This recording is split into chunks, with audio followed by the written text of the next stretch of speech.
Assalamualaikum warahmatullahi wabarakatuh.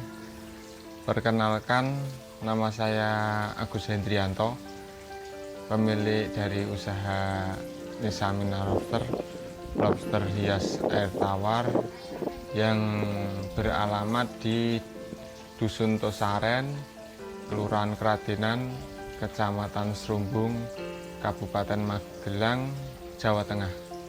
Untuk awal mula budaya saya itu sebenarnya dulu saya pernah kerja di perantauan di Kalimantan, ikut ya belajar di sana, tapi bukan dalam bisnis lobster, tapi dari ilmunya di sana itu bisa saya kembangkan dari segala bisnis apapun juga, karena memang ilmu yang saya dapat di sana walaupun belum saya lakukan dari segi lobster, cuma alhamdulillah rezeki saya setelah keluar dari toko terus tergiur dengan lobster hias ini.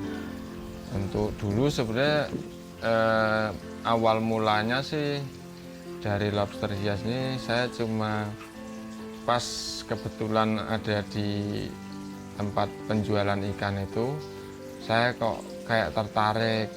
Nah, lalu saya beli, saya coba budidaya di rumah, mati semua pernah. Terus saya beli lagi, akhirnya saya konsultasikan sama pemilik toko, terus alhamdulillah beberapa kali pengambilan, terus saya cari, alhamdulillah petaninya ketemu. Dan semenjak itu saya sering konsultasi dengan petaninya langsung, akhirnya sampai sekarang ini alhamdulillah. Lobster yang saya pelihara ini adalah lobster hias Clerky ya mas. Clerky itu kebetulan ya ada beberapa varian warna yang saya pelihara. Ada warna blue, snow white, red Marlboro, orange sama brown marun itu. Untuk keunggulannya ya dibilang alhamdulillah memang hoki saya di lobster hias ya. Jadi untuk daya pemasaran, dari daya jual, memang kita harus fokuskan ke apa tujuan kita dari awal. Kan memang kita hias ya kita terjunnya ke hias. Kalau memang kita mainnya dikonsumsi, sebenarnya batu loncatnya mau dibilang buat konsumsi juga bisa, tapi lebih cenderung ke hias sih, keunggulannya seperti itu. Yang saya lakukan atau aktivitas saya sehari-hari itu ya sebenarnya cuma pemisahan benih, panen, ngasih makan, sama pemijahan. Pemijahan nanti biasa nyortir yang bertelur terus dipindah di baskom. Untuk perbedaan jantan dan betina itu nanti kita ambil salah satu atau dua lobster untuk membedakan, nanti kita bisa dibalik ya. Dibalik itu nanti kita pegang terus kita balik, itu nanti pasti kelihatan untuk jantan dan betinanya. Kalau yang jantan tuh nanti cenderung lebih menonjol ke alat kelamin, tapi kalau yang betina itu lebih cenderung ke selaput penyimpanan telurnya. Itu yang lebih menonjol, kelihatan sekali. Nanti dari segi itu sudah pasti fix kelihatannya. Untuk memulai pembelajaran nanti bisa konsultasi aja langsung, terus bisa juga di Facebook, di Messenger atau nomor WA, nanti bisa tanya-tanya, monggo dengan senang hati saya bisa membantu. Kalau memang kebetulan kok jauh, misal kayak mau dikirim itu nanti bisa wilayah Jawa, Bali, Lampung itu bagian metro itu aja. Untuk sementara saya baru bisa menjangkau di posisi wilayah itu.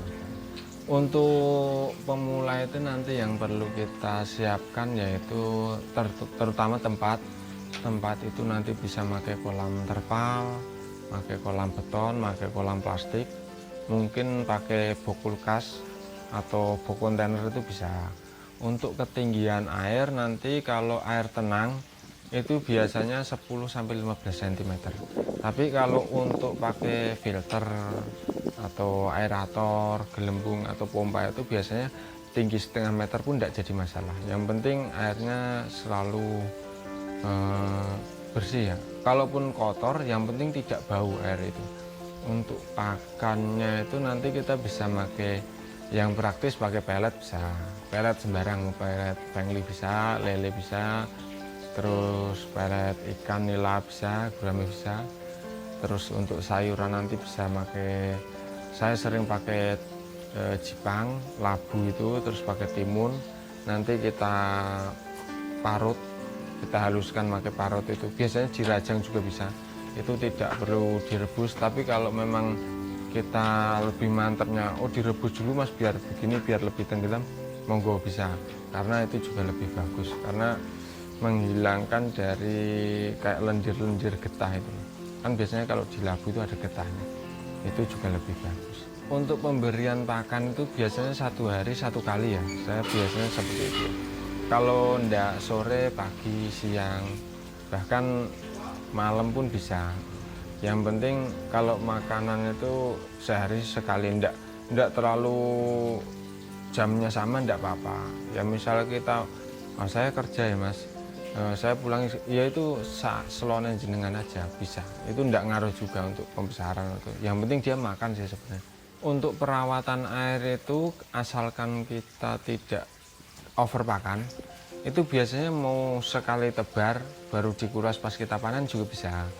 Tapi kadang kan seminggu atau 10 hari udah agak bau, agak kotor tuh. Nah kalau memang kotor, ndak bau, ndak usah dikuras, ndak apa-apa. Tapi kalau bersih tapi airnya bau, itu segera langsung dikuras. Nanti kita kuras separuh, terus kita tambahin air lagi separuh. Nanti kalau memang dirasa masih bau, sore kita kuras lagi, terus dikasih air lagi, tambahan separuh lagi.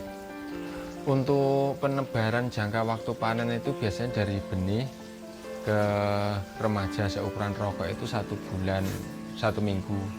Nanti seukuran rokok itu kita pindah lagi ke kolam pembesaran itu kurang lebih 1,5 bulan sampai 5 mingguan lah. Itu kalau kita permintaan pasar memang sudah waktunya panen, bahkan umur 1 bulan sampai 2,5 bulan itu sudah kita bisa panen, kurang lebih dari awal itu.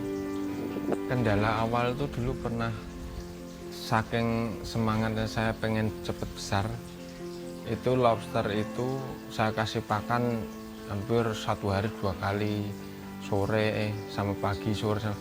Ternyata malah salah ya, akhirnya malah pada mati semua. Sebenarnya saya pengen lebih cepat, lebih panen, akhirnya ya mungkin belum rezeki saya juga. Terus ya itu nanti kendalanya biasanya ya itu lagi ke sekali satu kali kasih makan 1 hari itu supaya lobster itu tidak gampang mati dan air tidak mudah keruh. Untuk kendala awal tuh ya dulu ya mungkin karena saya belum tahu ilmunya, saya belum kenal sama owner yang saya ajak konsultasi, saya ajak berunding, oh ini kalau begini gimana, nanti bisa mati atau enggak. Nah, itu mungkin kendala awal saya dulu di situ, karena dari segi ilmu itu memang sangat penting sekali. Walaupun kita mungkin baru sharing-sharing, cuma pengen tahu ya, oh mas ini bagaimana, silahkan nanti ditanyakan aja.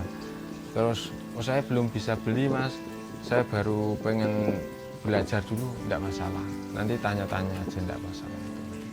Untuk pemasaran biasanya saya pakai media online untuk saat ini, tapi tetap yang door to door ke kios-kios, dari 1 kios ke 2 kios ke 5 kios nanti tetap saya kasih info juga. Dan memang dari pasaran awal saya untuk penjualan itu memang dari door to door ya. Kalau dulu 1 kios saya tawarin, 1 kios lagi saya tawarin, ya laku ndak laku itu ya itu memang udah biasa. Tapi kalau kita punya barang, insya Allah pasti laku, pasti laku. Entah kita mungkin ya dari kios 1 sampai ke kios 5 ndak dibeli, tapi sewaktu perjuangan itu pasti ada hasilnya. Ya kita tidak tahu nanti bakalan dikasih rezeki di kios yang ke-6 atau ke-7 atau yang ke-8, tapi pasti laku. Dan saya pernah mengalami yang hal serupa segitu. Untuk teman-teman yang ingin membudidayakan lobster, apapun usaha yang sampean geluti, yang sampean tanamin, yang sampean inginkan itu, yang penting boleh kita termotivasi sama orang, tapi nanti kita ambil yang mana yang terbaik, yang mana menjadi hoki, yang mana menjadi rezeki. Mau usaha lobster bisa, terus ikan bisa, burung, bahkan segala macam itu bisa. Tapi untuk yang mau memulai, usahakan tetap optimis bahwa apa yang kita geluti itu bakal berhasil, karena itu menjadi motivasi pendongkrak awal supaya kita tidak mudah menyerah ya. Tetap kita optimis, 1 kali gagal, 2 kali gagal, tetap kita coba lagi. Suatu saat pasti ada hasilnya, besar sedikit itu pasti ada hasilnya. Tidak segi hasil ilmu, tidak segi hasil rupiah, tapi setidaknya semua bermanfaat bagi orang banyak, itu aja. Lebih ke ini sih, nikmat lah. Untuk yang mau belajar atau yang mau konsultasi nanti bisa hubungin lewat nomor WA saya, itu di nomor 0852 5220 1650. Ya, untuk nanti kalau mau ada yang mungkin lewat TikTok atau mungkin Facebook, itu nanti bisa saya share juga lewat nomor WA saya, karena saya cuma sering menyantumkan nomor WA aja. Nanti untuk selanjutnya bisa. Terima kasih yang sudah menonton video ini, semoga bermanfaat. Jangan lupa like, komen, dan subscribe. Sukses selalu untuk kita semua pengusaha lobster air tawar Indonesia. Ayo ambil bagian menjadi 1 juta pembudidaya lobster air tawar Indonesia. Salam capit.